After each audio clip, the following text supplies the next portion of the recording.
क्या आपने कभी सोचा है कि डोनाल्ड ट्रंप बार बार यूएसए को एक डील मास्टर की तरह क्यों पेश करते हैं?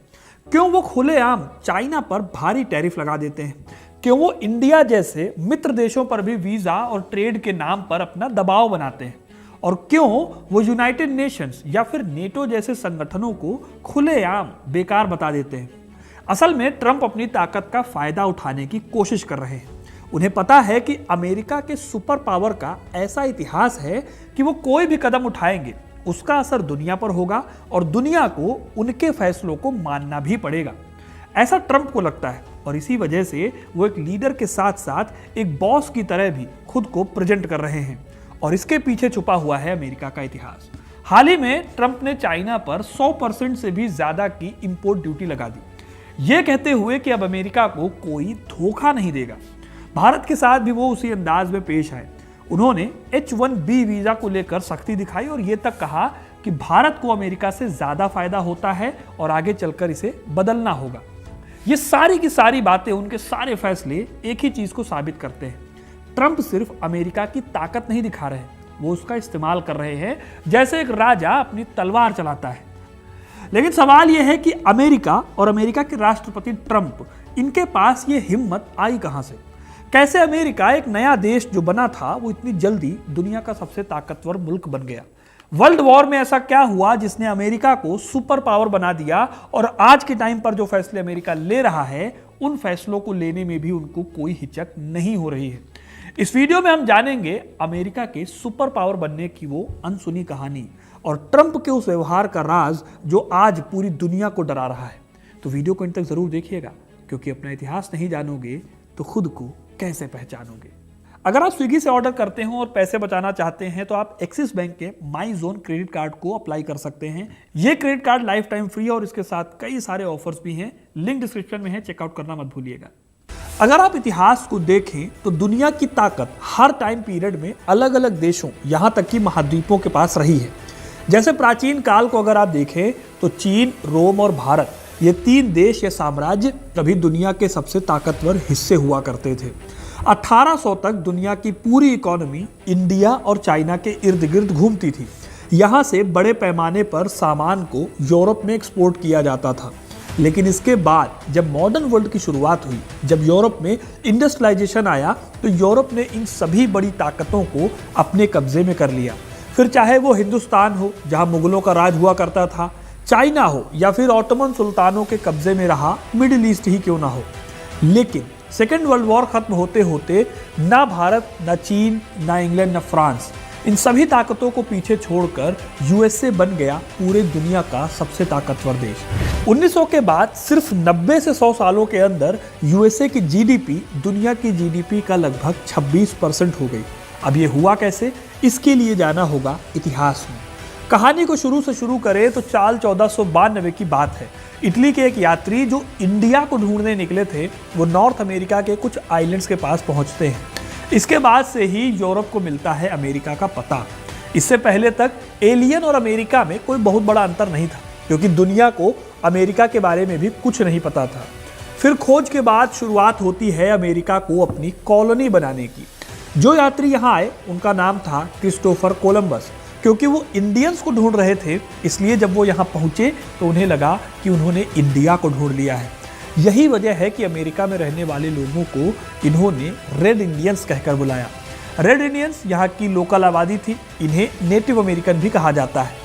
ये नेटिव अमेरिकन्स कोई एक ट्राइब नहीं थे, बल्कि इसमें कई अलग अलग ट्राइब्स हुआ करती थी। कोलंबस के आने के बाद दुनिया के कई देशों के लोग यहाँ पर आने शुरू हुए और अमेरिका के हिस्सों पर कब्जा जमाना शुरू कर दिया। साल 1600 में ब्रिटेन ने मॉडर्न यूएसए में अपनी पहली कॉलोनी बनाई। पीछे पीछे फ्रांस भी अमेरिका पर कब्जा करने आया। इंटरेस्टिंगली, स्पेन को अमेरिका के नॉर्थ से ज्यादा साउथ अमेरिका में दिलचस्पी थी, इसलिए उसने साउथ अमेरिका के हिस्सों पर कब्जा किया। कुल मिलाकर पूरे नॉर्थ और साउथ अमेरिकन कॉन्टिनेंट को 3 बेहद छोटे देशों ने कब्जे में ले लिया। ये वो टाइम था जब नेटिव अमेरिकन्स बहुत अमीर या पावरफुल नहीं थे। फिर इन देशों के आने से कुछ ही सालों में ये आबादी ना के बराबर रह गई। वजह थी कि यूरोपियंस के साथ उनकी बीमारियां जैसे कि मलेरिया, चिकन पॉक्स भी आई, जिससे नेटिव अमेरिकन्स लड़ नहीं सके। इस तरह अमेरिका की अपनी मूल आबादी खात्मे की कगार पर आ गई और पूरा अमेरिका यूरोपियन से भर गया। इस तरह 1600 से लेकर करीब 150 सालों तक अमेरिका के लोग गुलामी की जंजीरों में जकड़े हुए थे। फिर साल 1770 के दशक में अमेरिका में क्रांति का बिगुल बजा। 1775 में शुरू हुई अमेरिकी क्रांति ने 1783 में इसे एक नए लोकतांत्रिक देश के तौर पर दुनिया के नक्शे पर उभारा। उस टाइम पर जो यूएसए था वो आज के यूएसए से बहुत छोटा था। आज के यूएसए के ईस्टर्न साइड पर 13 कॉलोनीज ने एक साथ मिलकर कॉलोनियल पावर्स के खिलाफ लड़ाई लड़ी थी। फिर 1850 तक ये 13 नई कॉलोनी मिलकर यूएसए को चलाती रही, लेकिन इसके बाद सिचुएशन बदलती है।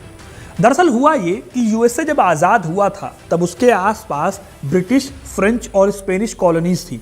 ये कॉलोनीज भी यूएसए जैसे एक लोकतांत्रिक देश से जुड़ने की कोशिश करने लगी।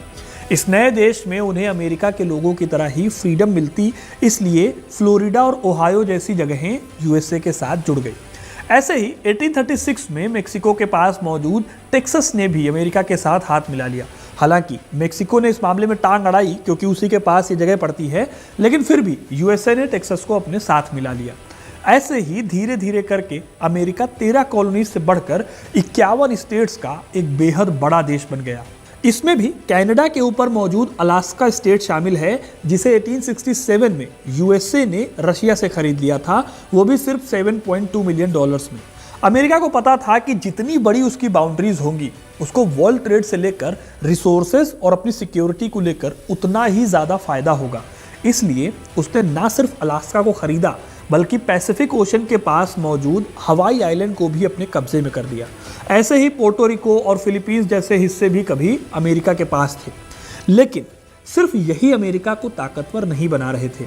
असल में अपनी आज़ादी के कुछ ही वक्त बाद अमेरिका में इंडस्ट्रियलाइजेशन की शुरुआत हुई। 19वीं सेंचुरी की शुरुआत में यूरोप की तरह ही अमेरिका भी इंडस्ट्रियलाइजेशन की रेस में शामिल हुआ। यूएसए का इंडस्ट्रियलाइजेशन शुरुआत में ईस्टर्न पेंसिल्वेनिया के लेह घाटी क्षेत्र में बहुत तेजी से फैला, क्योंकि यहाँ पर कोल, आयरन ओर, स्टील और कपड़े की इंडस्ट्री डेवलप हुई थी।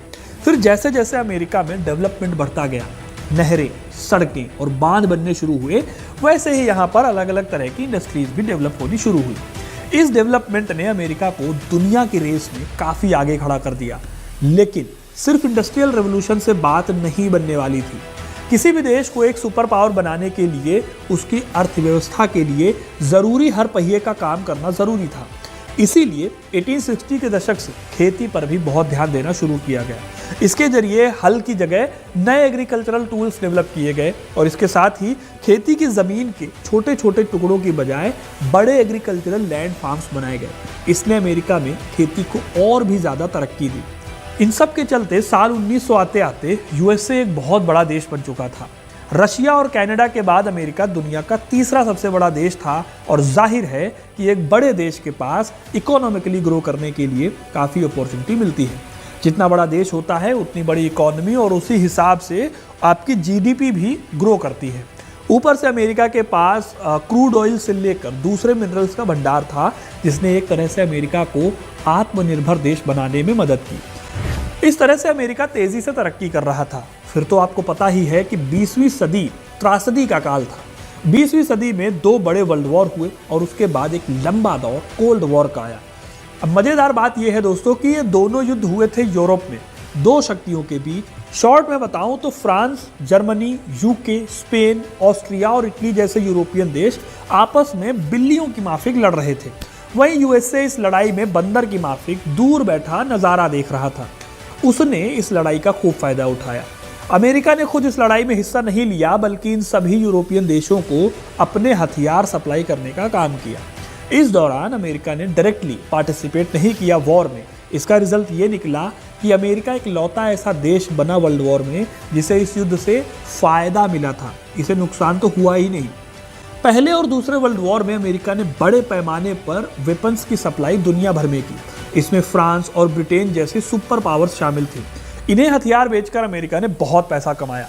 रिजल्ट ये हुआ कि अमेरिका को तो फायदा हुआ, लेकिन यूके, जर्मनी और फ्रांस जैसे यूरोपियन देशों की जो इकोनॉमी है वो तबाह हो गई। ठीक इसी टाइम इन यूरोपियन देशों ने एक ऐसा काम किया जिसकी वजह से अमेरिका की तरक्की में 4 चांद लग गए। देखिए, वर्ल्ड वॉर्स के दौरान यूरोपियन देशों को लगा कि उनकी अपनी करेंसी बर्बाद हो जाएगी, इसकी कोई वैल्यू नहीं बचेगी। इसलिए इन देशों ने अपने नुकसान और पैसे को बचाने के लिए डॉलर्स खरीदने शुरू कर दिए। क्योंकि तब अमेरिकन इकोनॉमी बूम कर रही थी और काफ़ी ज़्यादा स्टेबल थी, तो उस टाइम पर बहुत सारे लोगों ने यूएस डॉलर्स खरीदे, जिसने यूएस डॉलर की वैल्यू को बढ़ा दिया। 1944 में वर्ल्ड वॉर खत्म होने के बस एक साल पहले 44 अलाइड देश एक साथ आए और अपनी अपनी करेंसी को स्टेबल रखने के लिए उन्होंने अपनी करेंसीज को यूएस डॉलर के साथ लिंक कर दिया। इसके साथ ही ये भी तय हुआ कि यूएस डॉलर गोल्ड के साथ लिंक्ड रहेगा। अलाइड देशों ने फिर 1945 में वर्ल्ड वॉर को जीत लिया और इस तरह से डॉलर भी दुनिया की करेंसी के तौर पर स्टैब्लिश होने लगा। जब सेकेंड वर्ल्ड वॉर खत्म हुआ तब वर्ल्ड ऑर्डर को बनाए रखने के लिए दोबारा वर्ल्ड वॉर जैसी सिचुएशन ना आए, उससे बचने के लिए यूनाइटेड नेशंस और इंटरनेशनल मॉनेटरी फंड यानी IMF जैसे इंस्टीट्यूट बने। अपनी धाक की वजह से अमेरिका इन संस्थाओं में ताकतवर मेंबर के रूप में उभरा। अमेरिका ने ट्रेड पर अपनी पकड़ बनाने के लिए फ्री ट्रेड की थ्योरी का सहारा लिया। 1947 में GTT यानी general agreement on tariff and trade की स्थापना हुई। इसमें दुनिया के कई देशों ने अपने ट्रेड के बैरियर्स को घटा दिया, यानी कि इन देशों ने इंटरनेशनल ट्रेड और ग्लोबलाइजेशन को बढ़ावा देने का वादा किया। यही चीज़ बाद में जाकर WTO यानी वर्ल्ड ट्रेड ऑर्गेनाइजेशन के रूप में सामने आई। अब फ्री ट्रेड में अमेरिका को काफ़ी फायदा मिला क्योंकि वो काफ़ी अच्छी क्वालिटी के प्रोडक्ट बनाता था, इसलिए वो जल्दी ही कई बड़े देशों की इकोनॉमी का मेन प्लेयर बन गया। अब सेकेंड वर्ल्ड वॉर के बाद अमेरिका को एक और बढ़त मिली जिसने उसे बड़ी ताकत बनने में खूब मदद की। दरअसल सेकेंड वर्ल्ड वॉर के बाद कोल्ड वॉर की शुरुआत हुई। पूरी दुनिया दो हिस्सों में बट गई, एक सोवियत, दूसरा अमेरिका। कोल्ड वॉर में दोनों देशों के आमने सामने लड़ने की बजाय विचारधारा की लड़ाई चलती रही। अमेरिका पूंजीवाद का साथ दे रहा था तो वहीं सोवियत कम्युनिस्ट विचारधारा को आगे बढ़ा रहा था। 1990 तक ये कोल्ड वॉर चलता है। इस दौरान इन दोनों देशों ने प्रॉक्सी वॉर लड़नी शुरू की, यानी कि एक दूसरे के खिलाफ दूसरे देशों में जाकर लड़ाई लड़ना। जहां अमेरिका को लगता था कि सोवियत अपनी कम्युनिस्ट आइडियोलॉजी को बढ़ा रहा है, उस देश में अमेरिका वहां की सरकार गिराने में लग जाता था। वहीं जहां सोवियत को लगता था कि अमेरिका अपना इम्पैक्ट बढ़ा रहा है, तो सोवियत उस देश की पॉलिटिक्स में घुस जाता था। इसके लिए कई बार टेररिस्ट ऑर्गेनाइजेशंस को भी फंडिंग दी जाती थी। इसके कई एग्जाम्पल्स हैं। एक तो हमारे पड़ोसी देश अफगानिस्तान में पैदा हुए तालिबान को ही आप देख सकते हैं, जहां पर सोवियत संघ को रोकने के लिए अमेरिका ने तालिबान को फंडिंग दी थी। ऐसे ही वियतनाम वॉर से लेकर Brazil, Chile, Argentina, Iran, Congo, Dominican Republic और कई दूसरे देशों में अमेरिकन और सोवियत संघ ने अपनी टांग अड़ाने की कोशिश जारी रखी। खैर 1990 में जब सोवियत का बंटवारा हुआ तो कई देश सोवियत के चंगुल से आज़ाद भी हुए। इस दौरान सोवियत कमज़ोर था, जिसका मतलब था कि ये सभी देश भी अमेरिका पर डिपेंडेंट होने लगे। यही वजह है कि अमेरिका आज दुनिया के कई हिस्सों में अपने मिलिट्री बेस बनाकर बैठा हुआ है और ये मिलिट्री बेस 800 से भी ज़्यादा है। ये सब कुछ उसे कोल्ड वॉर के दौरान मिला। 1990 के बाद सोवियत यूनियन कई टुकड़ों में बिखरा और इससे दुनिया में सिर्फ एक ही सुपर पावर देश रह गया, जो कि था अमेरिका। अब ये सारे रीजन्स तो जियो पॉलिटिकल थे, इसके अलावा कुछ इंटरनल रीजन्स भी थे जिसकी वजह से अमेरिका इतना बड़ा सुपर पावर देश बन पाया। इन इंटरनल रीजन्स में जाएं तो एक बड़ा रीज़न ये है कि अमेरिका की पॉलिसीज़ ने टैलेंट को अट्रैक्ट करने की बहुत अच्छी क्वालिटी थी।